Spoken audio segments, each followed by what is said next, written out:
सबसे पहले हम गायत्री मंत्र करते हैं। ओम भूर्भुवः स्वः तत्सवितुर्वरेण्यं भर्गो देवस्य धीमहि धियो यो नः प्रचोदयात्। परम पूज्य गुरुदेव, वंदे माता जी, माँ गायत्री को मेरा नमन। आप सभी को मेरा प्रणाम। और आचरण चलते हैं। प्रज्ञा प्राण दूसरा मंडल का छठा अध्याय है सौजन्य पराक्रम परकर्णम कि सौजन्य और पराक्रम ये क्या चीज है। ये धर्म के लक्षण में किस प्रकार से खरा उतरता है।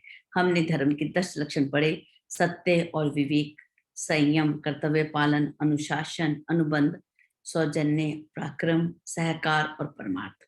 ये 10 लक्षण जो थे धर्म कि हम धार्मिक हैं या हम धर्म की को पालन करते हैं।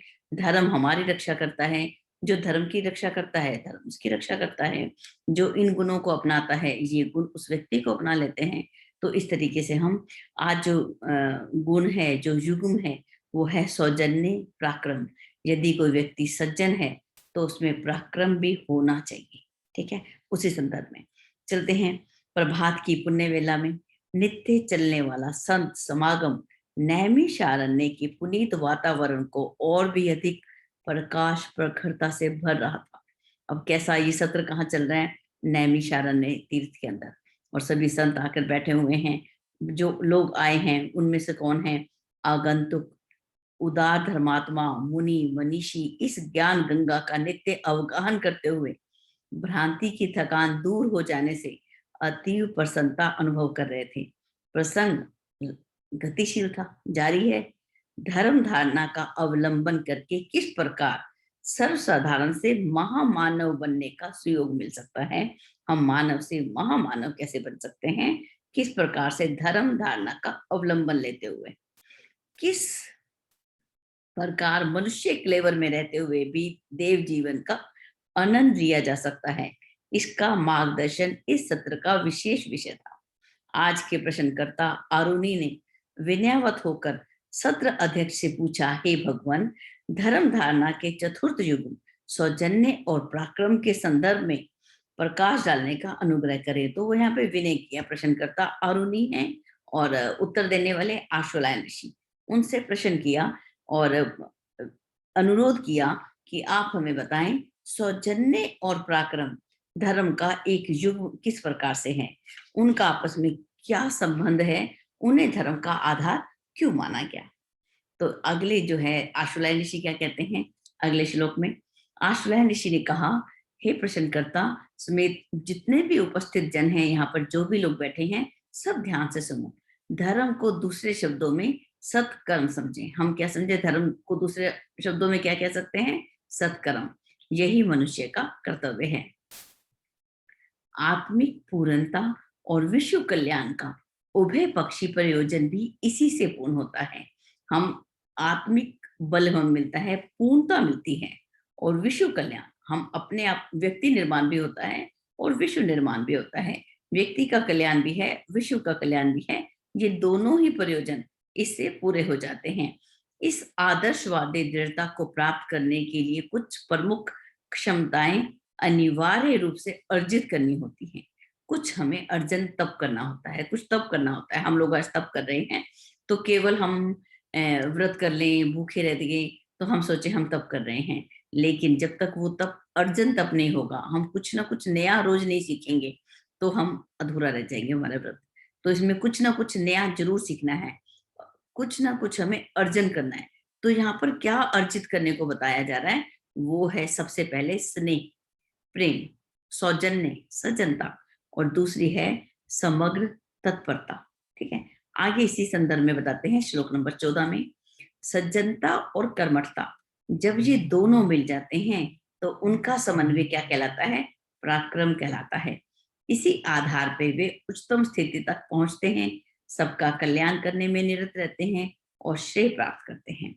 ये दोनों जब मिल जाते हैं, कौन? सज्जनता और कर्मठता। तो उसका जो दोनों का जो कॉम्बिनेशन है, जैसे गंगा और यमुना मिली तो सरस्वती आई, ज्ञान और कर्म मिला तो भक्ति का उदय होता है। तो यहाँ पे सज्जनता और कर्मठता मिल रहे हैं तो क्या उदय हुआ? नई धारा कौन सी बही? पराक्रम की धारा। और जब इस आधार पर जब व्यक्ति आगे पहुंचता है तो वो करता क्या है, अपना कल्याण करता है, दूसरों का कल्याण करता है और श्रेय को प्राप्त करता है। अब इसकी व्याख्या करते हैं। इतनी सारी बातें की, इसको विस्तार से थोड़ा और समझने का प्रयास करते हैं। आचार्य जी लिखते हैं कि धर्म की परिधि असीम है, परिभाषा सरल नहीं है। हम सोचें कि धर्म की ये परिभाषा है, हम इसको समझें, सरल नहीं है।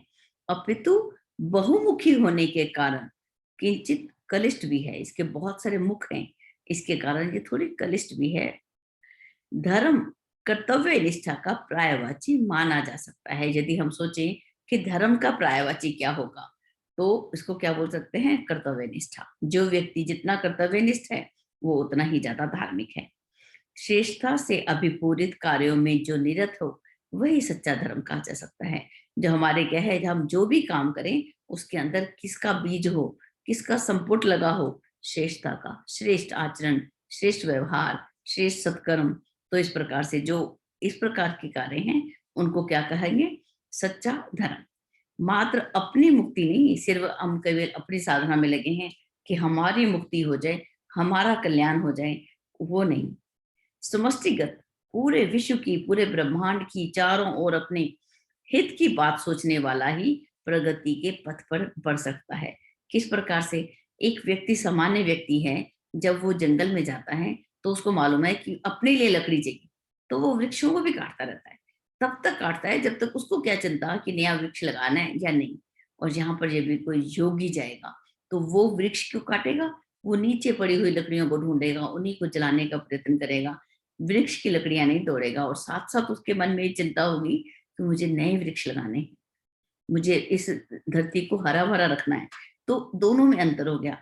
एक व्यक्ति अपना हित कर रहा है, अपनी ही बात सोच रहा है, दूसरा समष्टिगत हित की बात सोच रहा है, पूरी समष्टि की, केवल अपने परिवार की नहीं, अपने समाज की नहीं, अपने ही राष्ट्र की नहीं, पूरे विश्व वसुधा की, पूरे ब्रह्मांड की। ठीक है, तो वो समष्टिगत हित हो गया। ऋषि श्रेष्ठ यहाँ धर्म के चौथे युग के रूप में पारस्परिक स्नेह, सद्भाव एवं सर्वांग पूर्ण तत्परता की चर्चा कर रहे हैं। ठीक है, आपस में स्नेह हो, सद्भाव हो और हम अपने काम करने के लिए तत्पर हो। दोनों ही एक दूसरे के पूरक हैं और आदर्श के पथ पर चलने वालों के लिए अनिवार्य हैं। ये कंपलसरी है क्या, कि हम सौजन्य भी हों, सज्जन भी हों, प्राक्रमी भी हों। विनम्रता जितनी अनिवार्य है, उद्देश्य के प्रति लगन, दृढ़ निष्ठा भी जीवन में उतना ही महत्वपूर्ण स्थान रखती है। जब ये दोनों मिलते हैं तब प्रखर पराक्रम जन्म लेता है। इस प्रकार दृढ़ता से युक्त विनम्रता एवं जागरूकता का समन्वय उस गुण को जन्म देता है जो जीवन व्यापार चलाने एवं ऊंचा उठाने के लिए सभी को अभिष्ट है। ठीक है, आगे हम चलते हैं कहानी की ओर। सबसे पहले चलते हैं आत्मवत सर्वभूतेषु। इसी बात को हम बार बार प्रज्ञा पुराण में पढ़ेंगे। आत्मवत सर्वभूतेषु, उपनिषद भी यही वो देता है कि सबको कैसे देखना, जैसे हम अपने आप को देखते हैं। ठीक है, महावीर स्वामी उन दिनों जंगल में घोर तप कर रहे थे। जंगल के ग्वाले उन्हें समाधिस्थ देखकर उनका उपहास किया करते थे। कुछ लोग तो उन्हें तंग भी करते थे। महावीर इन सब से विचलित ना होकर तपस्या करते रहते थे। तपस्या में विघ्न डालने की बात, जो ये बात थी, पास के किसी मंदिर में या मठ में उन लोगों को पता चली। तो उन वहाँ के जो धनिक लोग थे वो महावीर के पास आए और बोले कि ये जो नादान लोग हैं, ये ग्वाल बाल हैं, ये आपको कष्ट देते हैं और आपको असुविधा में डालते हैं। हमारा निवेदन ये है कि हम इस धरती पर एक भवन बनवा देते हैं, ऐसी सुरक्षा व्यवस्था करवा देते हैं जिससे आप निश्चिंत होकर तपस्या साधना करते रहें। महावीर बोले, ऐसा ना कहें, ये तो अपने ही बच्चे हैं। बच्चे प्यार से यदि मुंह भी नोचने लगते हैं तो इसके उनके जो माता पिता होते हैं वो उनको ऐसा तो नहीं है गोद में नहीं लेते। छोटे बच्चे को मालूम ही नहीं होता, वो अपनी माता के मुंह को नोच भी लेता है, कभी नाखून लगाएगा, कभी बाल पकड़ेगा, कभी चश्मा पकड़ लेगा, गले में जो धागा होगा, गहने होंगे, उसको पकड़ के खींचने लगता है। तो माता पिता को गोद से उतार तो नहीं देते, बाहर तो नहीं पटक देते। इतनी सी बात के लिए जो धन अन आश्रितों के काम आ सकता है, दूसरों के काम आ सकता है, उसको अपने लिए खर्च कराने का मैं पाप अपने सिर नहीं ले सकता। उन्होंने भवन बनाने से इनकार कर दिया। जब वहां के ग्वालों को ये समाचार मिला तो वो महावीर के चरणों में आके गिर पड़े। धनिकों के मुंह से इतना ही निकला, यही है सच्ची महानता जो आज देखने को मिल रही है। तो ये कितनी बड़ी बात है। जिसके मन में समाज के लिए प्यार और कर्तव्य निष्ठा जागती है, वो अपने स्वार्थ की कल्पना नहीं करते। उनको सभी लोग कैसे लगते हैं? अपने समान लगते हैं, अपने ही बच्चों के समान लगते हैं, अपने ही परिवार के सदस्यों की तरह लगते हैं। आगे चलते हैं दूसरी कहानी की ओर। उसमें लिखा कि स्वतंत्रता संग्राम के सेनापतियों ने भी ऐसे ही कई उदाहरण जो हैं उन्होंने प्रस्तुत किए हैं। ऐसे ही जितने भी सेनानी हुए, संत, शहीद और सुधारक, ये तीन ही ऐसी महामानवों की ऐसी स्थिति है जो विभिन्न समय में जो धरती पर अवतरित होती है और समाज को जो है जितनी भी समस्याएं होती हैं उनका समाधान देती हैं। संत, शहीद और सुधारक। ठीक है, तो आज हम बात करते हैं शहीद डॉक्टर मथुरा सिंह। भारत में क्रांतिकारी दल अपने पैर जमा रहा था, तब तक कोई जन आंदोलन उभर कर आ नहीं सका। क्रांतिकारियों ने कनाडा के एक कामा गाटा मारू बंदरगाह से हथियार भेजे, और वो हथियार कहाँ भेजे? भारत के लिए रवाना कर दिए। उसमें देश के मूर्धन्य क्रांतिकारी भी थे। उस जो जो जहाज आया उसमें बहुत बड़े बड़े क्रांतिकारी भी उसमें आ रहे थे, और उसकी जो जिम्मेवारी सौंपी गई थी वो डॉक्टर मथुरा सिंह जी को सौंपी गई थी। यदि वो योजना सफल हो जाती तो अंग्रेजों को बहुत पहले ही बिस्तर गोल करना पड़ता। क्रांतिकारियों में से एक व्यक्ति जो था, पुलिस का मुखबिर बन गया। उसने पुलिस को सब बातें बता दी। लंबे समय से गुलामी ने देश का नैतिक स्तर जर्जर कर दिया था। इसी कारण क्रांतिकारी योजनाएं असफल होती रही। अब देखिए कितनी बड़ी बात हो रही है कि इतने लंबे समय की गुलामी के बाद क्या हुआ? केवल हमने अपने जो भारत विश्व गुरु था, ठीक है, आज उसकी इस समय की स्थिति को देखो तो उनके वहां के व्यक्तियों का नैतिक स्तर इतना कम हो गया कि वो पुलिस का मुखबिर बन गया। जबकि भारत तो विश्व गुरु रहा। इधर से वो सोने की चिड़िया है और इधर से हम अपना पिछला समय देखें तो वो विश्व गुरु है। दो चीजें साथ साथ, कितनी बड़ी बात है। इधर से हम आध्यात्म में सबसे आगे हैं, इधर में हम विज्ञान में सबसे आगे हैं। इधर हम अध्यात्म में ज्यादा हैं तो उधर हम भौतिकी में ज्यादा हैं। दोनों ही साथ साथ, विद्यम च अविद्यम च, दोनों ही साथ लेकर चलने वाला देश, उस देश का एक व्यक्ति का नैतिक स्तर इतना गिर गया था। इसी कारण जितनी भी क्रांतिकारी योजनाएं बनाई जाती वो सब असफल होती रही। जहाज पकड़ा गया, उस पर जो लोग सवार थे वो भी पकड़े गए, और डॉक्टर मथुरा सिंह रूस भागने की तैयारी में थे तो पुलिस ने उन्हें भी पकड़ लिया और उन्हें जीवन से हाथ धोना पड़ा। तो देखिए कितनी बड़ी बात इस लाइन के अंदर अगर हम देखें तो इसमें कौन सा उसकी बात आ रही है। लेकिन हम देखें तो सही कि किस प्रकार से यदि हम अपने जीवन में स्वाध्याय को नहीं लाते, आज भी हमारा भारत वापस विश्व गुरु बन सकता है। क्योंकि भारत की संस्कृति एक ऐसी संस्कृति है जो विश्व संस्कृति की मान्यता जिसको बड़ी आराम से मिली है और आगे भी मिलती रहेगी। सिर्फ हमने अपने स्वाध्याय को हर स्वाध्याय अपने स्वाध्याय को उपनिषद जो हमारे ही ऋषियों के लिखे हुए हैं, हमारा तो पूरा विश्व भी हमारा है।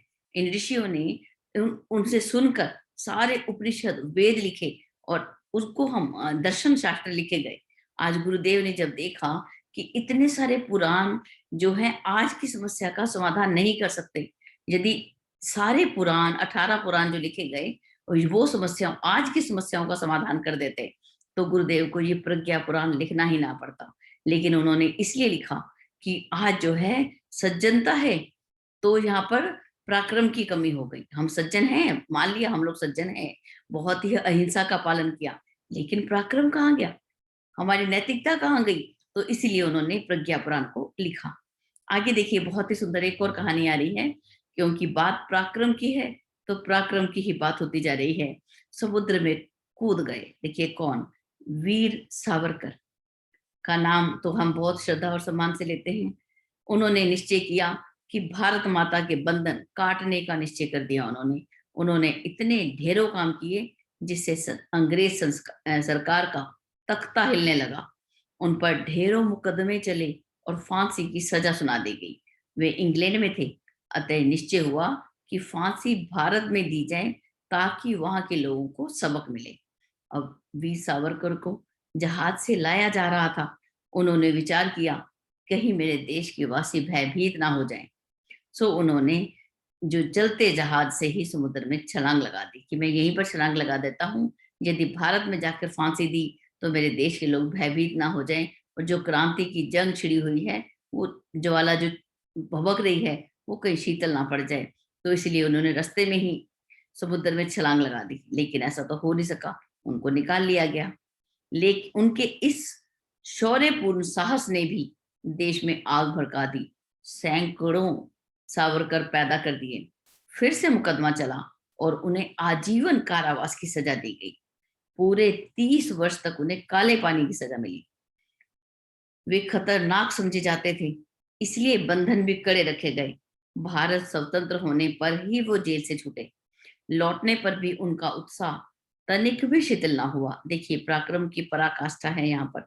देश में लौटकर स्वतंत्रता को सार्थक बनाने के लिए वो शेष जीवन लगातार काम करते रहे। ऐसे देशभक्तों के कारण ही भारत माता धन्य हुई। आगे चलते हैं, एक और कहानी। कैसे हैं हमारे भारत के शहीद और कैसे हैं हमारे भारत के संत। अब की जो कहानी चलती है वो संत की है। एक संत हैं जो जो भी उन्हें मिलता वो दूसरों में बांट देते। इस उदारता से उन्हें कई बार स्वयं भूखा रहना पड़ता। कई दिन से भोजन ना मिला था। शमशान में जब किसी मनुष्य की मृत्यु होती है तो वहां पर कुछ आटे के पिंड बनाकर वहां पे रख दिए जाते हैं, जहाँ पे शव का दाह संस्कार होता है। तो वहां पर वो जा रहे थे तो वहां देखा कि कुछ ईंधन भी पड़ा हुआ है और आटे के पिंड भी पड़े हुए हैं। तो बोले चलो भाई, यहीं से भोजन की व्यवस्था हो गई। तो उन्होंने वही ईंधन उठा लिया और वहीं पर वो आटे के जो पिंड पड़े थे उन्हीं से कुछ 4 रोटियां सेक ली अपनी। अब वहां से भगवान शिव और माता पार्वती जा रहे थे। अब वहां से जा रहे थे तो उन्होंने माता तो माता थी। माता ने भगवान शिव से कहा कि आप अपने भक्तों पर दया नहीं करते, उनके अभाव को दूर क्यों नहीं करते। तो भगवान शिव ने कहा कि भक्त जन जो होते हैं ना, अभावग्रस्त, दरिद्र, कंगाल नहीं होते। वे उदारतावश दूसरों को सुखी बनाने के लिए अपना वैभव लुटाते रहते हैं। संदेह हो तो इस संत से भी मांग कर देख लो, ये भूखा होने पर भी अपनी रोटियां आपको दे देगा। कहते हैं अच्छा, मैं इसकी परीक्षा लेती हूँ। माता पार्वती वृद्धा का वेश बना के पहुंच गई और बताया कि मेरे पति बहुत भूखे हैं, हमें कुछ भोजन दे दो। अब उसकी ने कितनी रोटियां, 4 रोटी बनाई थी।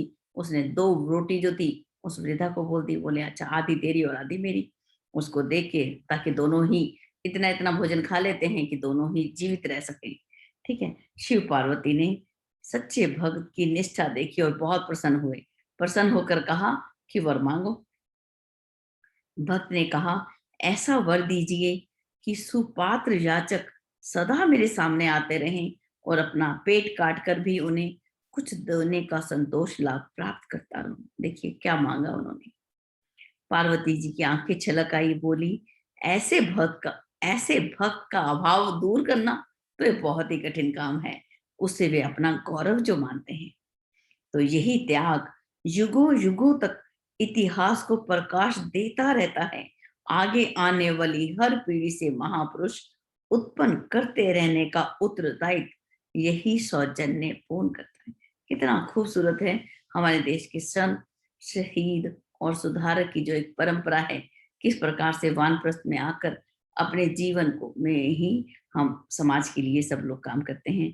आगे एक और त्याग की बात हुई। अब राजा का त्याग है, राजा हरिश्चंद्र का त्याग। राजा हरिश्चंद्र का सर्वस्व त्याग, सब कुछ त्याग दिया। विश्वामित्र ने युग परिवर्तन का महान कार्य अपने कंधों पे लिया था। साधन जुटाने की जिम्मेवारी उनके शिष्य हरिश्चंद्र ने जुटाई। आवश्यकता पूरी करते रहने में उन्होंने अपना कोष और वैभव सब लगा दिया। इतने से भी काम ना चला तो उन्होंने अपने आप को दास के रूप में बेच दिया और उस आवश्यकता की पूर्ति की। व्यक्तिगत सुख सुविधाओं को लोक कल्याण के लिए विसर्जित करने में उनके दुखी होने के स्थान पर प्रसन्नता अनुभव की।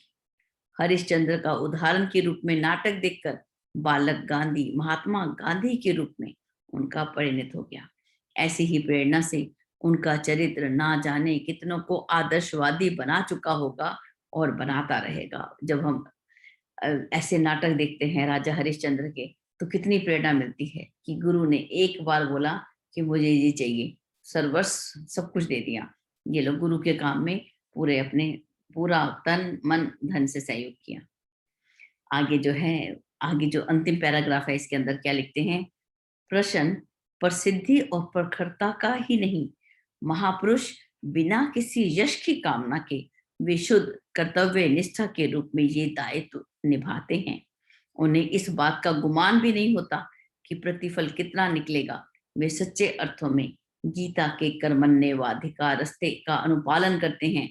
किसी भी जातीय जीवन में महान परंपराएं इसी तरह उगती और विकसित होती हैं। आगे चलते हैं, एक और कहानी हो की और, अपूर्ण साधना।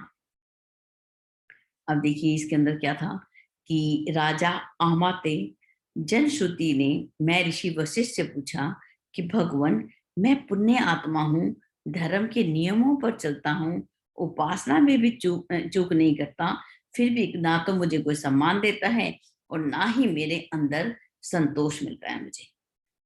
अब महर्षि वशिष्ठ क्या बोले, वत्स, सदाचार और साधन की महत्ता है, किंतु वो दोनों ही स्नेह और सेवा के बिना अपूर्ण रहते हैं। तुम उन दो साधनाओं को भी अपनाकर अपूर्णता दूर करो और समग्र प्रतिफल प्राप्त करो। अब उन्होंने क्या बोला कि मैं पुण्य आत्मा हूँ, धर्म के नियम पे चलता हूँ, उपासना भी नित्य रूप से करता हूँ, फिर भी मेरा कोई सम्मान नहीं करता और मन के अंदर भी संतोष नहीं है। तो ये स्थिति तो बहुत सारे लोगों की है। सब लोग कहते हैं कि अच्छे लोगों को कष्ट क्यों होता है, बहुत सारे लोग बोलते हैं ना। तो और हम इतना कुछ करते हैं, रोज सुबह 4 बजे उठ के बैठे होते हैं, धर्म के नियमों का पालन करते हैं, कितनी सारी बातें बोलते हैं, तो कमी कहाँ पर है। तो यहाँ पे वशिष्ठ जी के माध्यम से आचार्य जी लिखते हैं कि एक चीज की और दो चीजें और बढ़ा लो। क्या है, स्नेह और सेवा।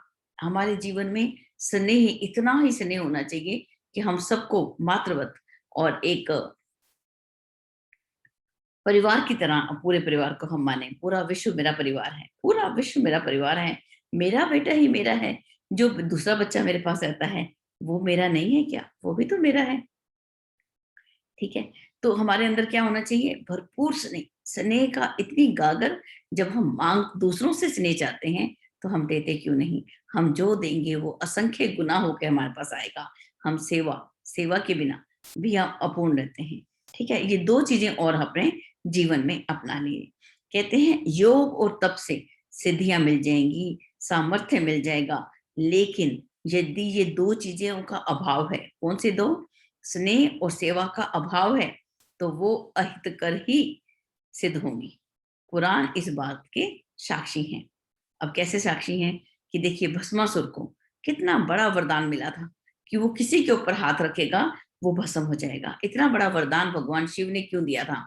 उसने जाके भगवान शिव से कहा कि इतने सारे, जैसे कोई मृत्यु हो रही होगी या कोई युद्ध का समय होगा या कोई ऐसी समय कि सब लोगों के दाह संस्कार के लिए इतनी लकड़ियां नहीं होंगी मान लीजिए, या इतनी सुविधाएं नहीं होंगी, तो भगवान ने कहा अच्छा ऐसे कर, मैं तुझे वरदान देता हूँ, जिसके ऊपर हाथ रखेगा वो व्यक्ति वो भस्म हो जाएगा, तो तेरा काम आसान हो जाएगा।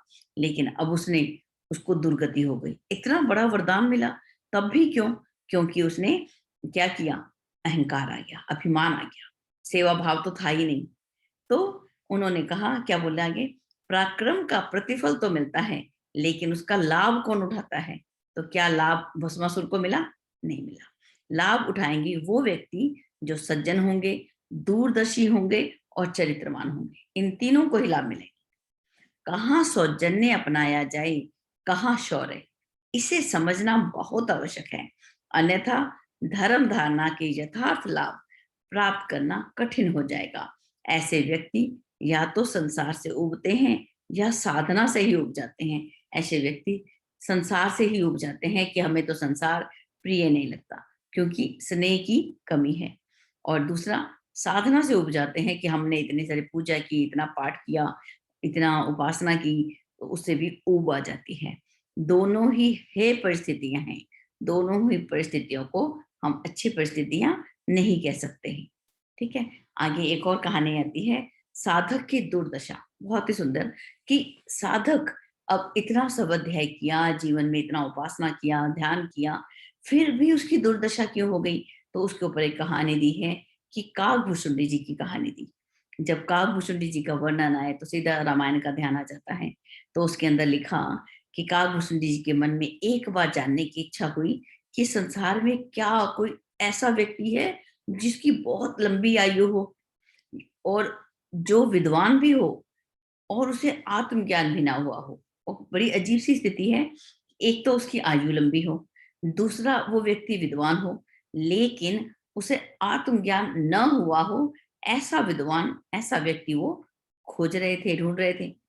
इस एक बार उन्होंने खोज में निकले, तो जब जाने लगे तो उन्होंने महर्षि वशिष्ठ से आज्ञा ले ली और उसके बाद उन्होंने जाके गांव ढूंढे, नगर ढूंढे, वन, कदराऊ सब जगह देखा, तब जाकर एक ब्राह्मण मिला, उसका नाम था विद्याधर नामक ब्राह्मण।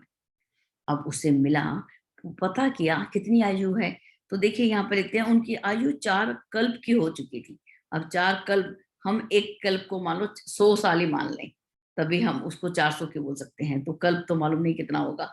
तो इतनी आयु थी, उन्होंने वेद शास्त्र का पूरा अध्ययन किया था, शास्त्रों के श्लोक उन्हें कंठस्थ थे, ऐसे कंठस्थ थे जैसे तोते को रामायण होती है। किसी भी शंका का समाधान वो बड़े आराम से दे देते थे। काकभूषुंडी जी उनसे मिले, बड़े प्रसन्न हुए और आश्चर्य था कि इतना विद्वान है, लेकिन इन्हें आत्मज्ञान क्यों नहीं हुआ? अब चुपचाप से उनके पीछे पीछे घूमने लगे कि क्या कारण है।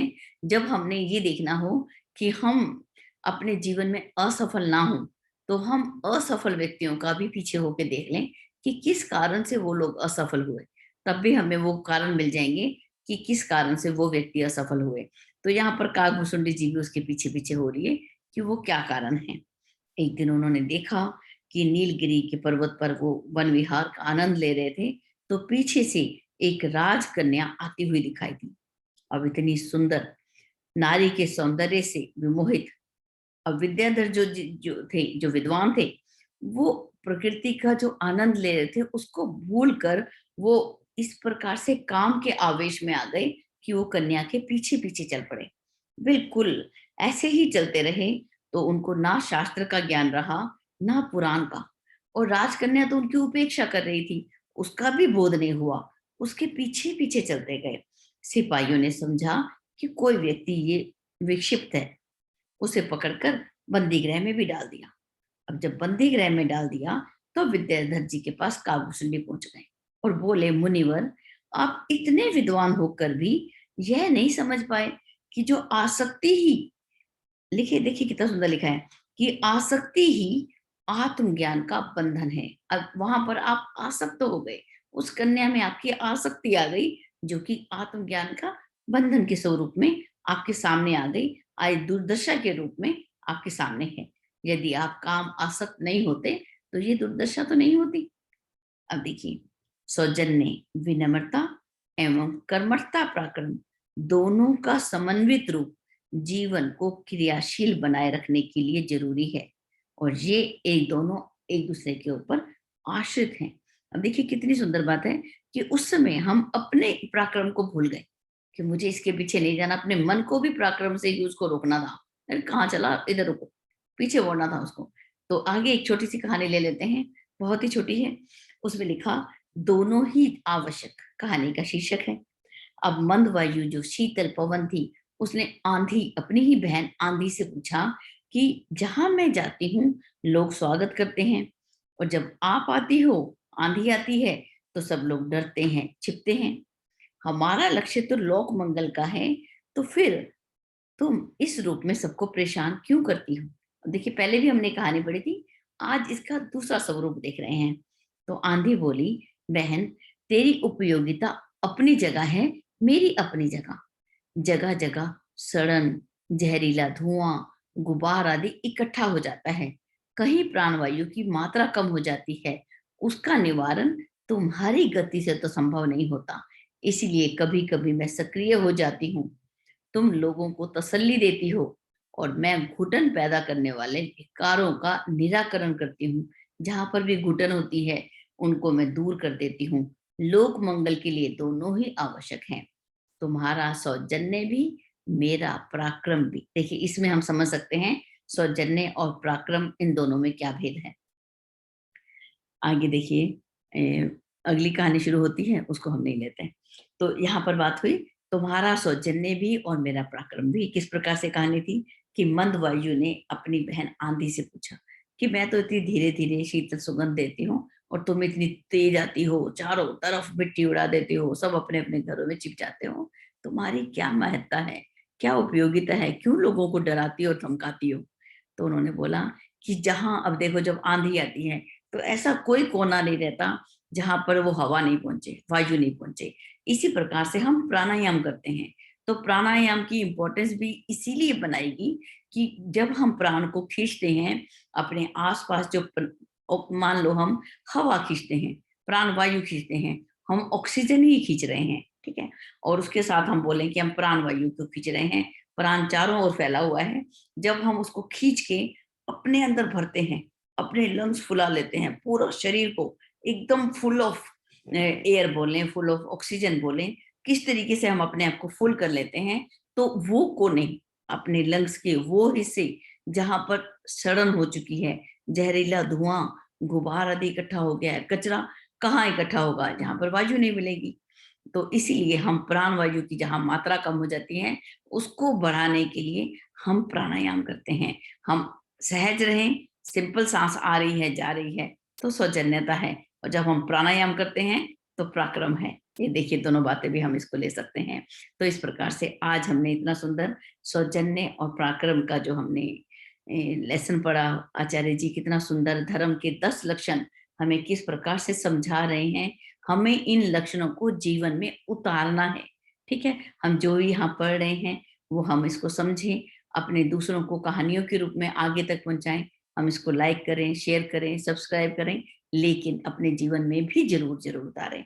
इसी के साथ आप सभी का धन्यवाद। जय गुरुदेव।